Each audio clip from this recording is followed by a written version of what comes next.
does seem like everybody is doing well and progressing through those. So we'll just have to monitor it throughout the week. But Daniel, we've talked a lot about the game already, but this is a very, very important game for Stanford's season. The Pac-12 has already said that you have to get to 3-3, or I guess 4-3, including that last crossover game in Week 7 to reach a bowl game. There's really only 5 or 6 bowl games available to Pac-12 teams in the first place this season. So you're going to have a strong record to get there, and you're going to have a lot of these kind of wins against the other teams competing for those bowl spots. Like I said, as good as Colorado looked in Week 1, this is probably one of the easier games on the schedule. If you lose, the longest losing streak since 2006 extends to 6 games. That would be unacceptable. But Daniel, early in the season or before the season, we were thinking this was probably going to be an easy victory for Stanford. We both pegged Colorado near the bottom of the Pac-12 South. And after Week 1, we feel a little bit differently about that. So are the Buffs a threat to extend Stanford's losing streak to 6 games? I'm not going to say they're not a threat. They did put up 48 points, and UCLA put up 42. But you know what? The first 9 opponents against Colorado last year scored at least 30. Stanford scored 13 last year. So clearly there's a problem. Either it's Stanford's offense, Colorado's defense, a combination of both. There's something to be worried about. Even if Colorado is as porous as ever, Stanford may not be able to take advantage. So there's definitely something to be worried about if you're Stanford. Of course, Colorado doesn't have Steven Montez, doesn't have Laviska Shenault, but Sam Neuer, the safety turned quarterback, looked plenty good in his Week 1 performance. 257 passing yards, 64 rushing yards, and a touchdown through both the ground and on the air. That's impressive. Ask anybody. And then Jack Broussard at 187 yards on the ground and 3 touchdowns. So you know what? They are a threat because they have some talented players. Is a lot of that UCLA and UCLA just being bad right now, just downright bad? I don't know. We have only 1 game to evaluate them on, but I'm going to lean towards yes. Colorado is a threat because they've shown no reason to say that they're not a threat.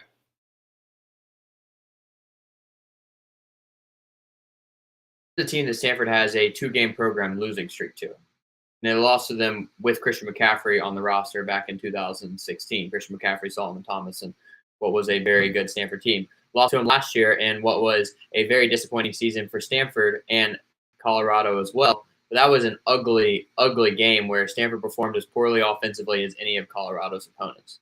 So, yes, they are absolutely a threat. Sam Neuer, I just saw, was one of the highest rated players in the Pac-12, according to Pro Football Focus. I think he was number 5 this past week. I mean, to do that in your first start is incredibly impressive. I do think there's a lot of bias that's helping him out with UCLA being that first opponent. Not that I think UCLA is terrible, but UCLA spotted Colorado about 35 points in this game with 4 first-half turnovers, and all of a sudden Colorado was up 35-7, and it looked like they were going to cruise to a win in Carl Durrell's debut in Boulder. But obviously, UCLA's firepower with DTR and Demetri Felton showed up in that second half. We got a more competitive game, and kudos to Colorado for hanging on. But I do think that second half that was more back and forth is more emblematic of where Colorado is going to be for the rest of the season than that lightning start that buried UCLA right from the opening kickoff. Obviously, if Stanford turns the ball over, Colorado can absolutely take advantage and win this game. Stanford didn't turn the ball over once against Oregon and still lost by 21. So turnovers are always going to be a huge issue for a team that plays at a slower pace of play like the Cardinal. And I think that Colorado obviously all too ready to take advantage. I think the question is going to be, how does Stanford's defense play against the Buffs? Jason, I want to address his question in the chat. If Mills starts, does the missed play time hurt him? I don't think so, frankly, because he only missed the game. I mean, he was available until the day of the game. It's not like he hadn't even been practicing up until that week. I would have felt better about Stanford's other quarterbacks if that had been the case. But instead, it comes out the day of that he is going to be unavailable. And so we are going to we're going to see if maybe missing this week of practice makes him a little bit rusty. I would still expect to see a pretty sharp Davis Mills after all the prep he's put in for weeks if he is able to play. And even if he's not able to play, not really worried about the offense. UCLA averaged 7 yards per carry on Colorado last Saturday. I think Stanford might not be able to match that number, but if they commit to the ground game, they should get over 200 yards rushing. They should be able to move the ball on the ground. Question is, how much is Colorado going to score? How many stops can Stanford's defense actually get? And Colorado got a fantastic rushing performance from Jarek Broussard. He had 187 yards on 31 carries. That scares me after what we saw from the Oregon rushing attack in game 1. So, Daniel, how can Stanford those holes with their rush defense to avoid a similar just absolute Buffalo stampede in game 2? Stanford's going to try a lot of things. I don't think they have a clear answer for what they do to improve on the defensive line right now. There's no clear player that was missing that they can say, oh, we're getting a player back. Maybe that's Gabe Reed. They're hoping it's Gabe Reed who missed game 1. They're able to say he's back. We're all going to be fine. But at the end of the day, Thomas Booker, Tomas Schaffer didn't do enough. And I don't think there's any reason to say that, you know what, Stanford's D-line, Stanford's front 7 is all of a sudden going to be able to stop the run. The point you made earlier, though, about turnovers, I don't know how much of that was Colorado versus how much of that was UCLA just being sloppy in that first half with Chip Kelly and all the issues that are happening there. But I do know that all of the Colorado writers I was researching on, they're excited about this team. So that's what gives me pause, is that they've seen this team for only 1 week, but they're excited about it. And last 2 times these teams played, it was a 1-possession game. The last time they played, it came down to a field goal. The fact that it came down to a field goal is really worrying to me right now. So given all of that, I can say, yes, it's going to be a challenging week, and for all of the points that you've said already as well. Their writers have a reason to feel good because the questions they had coming into the season were largely answered affirmatively in the first game. The question was, who's going to start a quarterback? How are they going to play? And obviously, Sam Neuer goes out there and has a fantastic performance. Who are your offensive playmakers without Laviska Shenault? And Katie Nixon missed this week as well. Tony Brown gone from last season. Jarek Broussard gave you plenty on the ground there. And how's your defense going to play after a really bad season in 2019?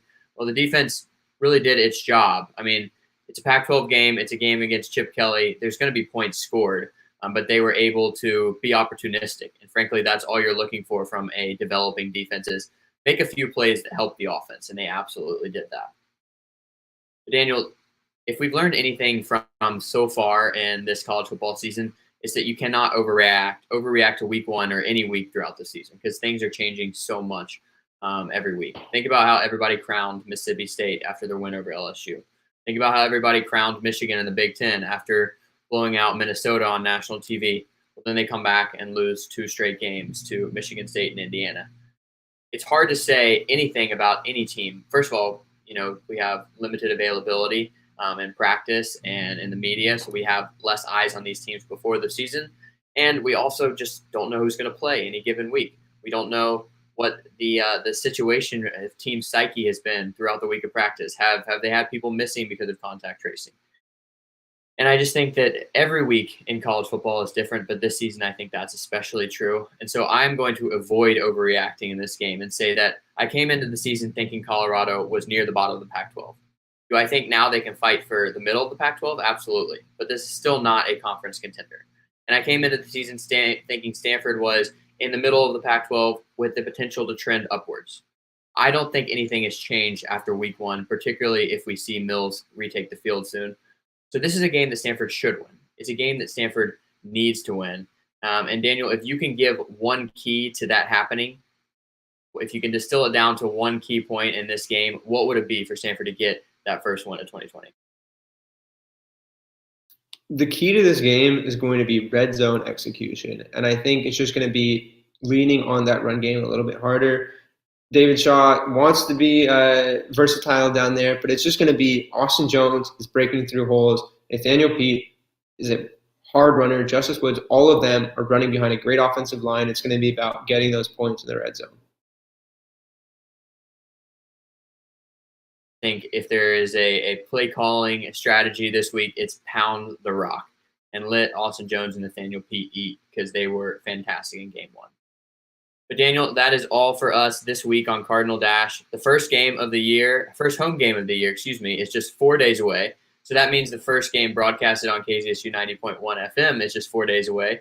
Catch my guy Daniel in the booth on Saturday. Find that at kzsu.stanford.edu if you are not able to watch it or if you want to hear some more this week. Oh, and you can actually hear it another time as well because he will be hopping on a crossover show with Colorado Dash later this week, and so catch that on Friday. And everybody, the Pac-12 is back, which means you need the full Dash Sports experience more now than ever. So go to our website at dashsports.tv. Follow us on Twitter, Instagram, Facebook, TikTok, and most importantly, YouTube to get all those videos first. Hit that subscribe button and find columns from each school along with tons of other great coverage of the Pac-12 at sportspac12.com. Follow at sportspac12 on Twitter as well.